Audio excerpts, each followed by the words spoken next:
Sebagaimana diketahui, aparat keamanan menembakkan gas air mata untuk mengendalikan kerusuhan di Stadion Kanjuruhan dalam laga Arema FC versus Persebaya pada Sabtu 1 Oktober 2022. Terungkap penggunaan gas air mata sebagai upaya pengendali massa dilarang oleh FIFA. Terdapat peraturan FIFA terkait penggunaan gas air mata. Larangan penggunaan gas air mata itu termaktub dalam pasal 19 dalam Peraturan Keselamatan dan Keamanan Stadion FIFA. Pada aturan pasal 19 FIFA tersebut terdapat 5 pedoman yang perlu ditaati oleh pihak keamanan.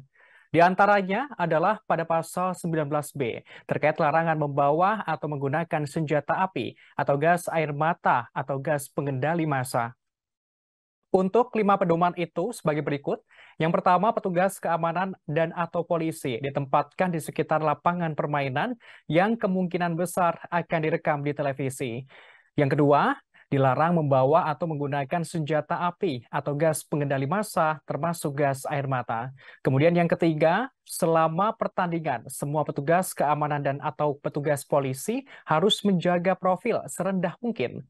Keempat, jumlah petugas lapangan dan atau petugas polisi harus dijaga seminimal mungkin.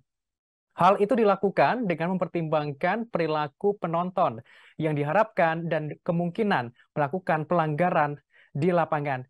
Kemudian yang kelima, jika ada resiko tinggi invasi ke lapangan atau gangguan kerumunan, maka pemberi pertimbangan harus mengizinkan petugas polisi dan atau petugas keamanan untuk menempati barisan depan kursi di stadion.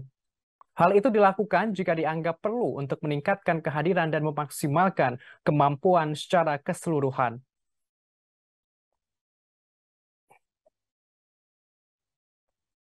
Terima kasih sudah nonton. Jangan lupa like, subscribe, dan share ya.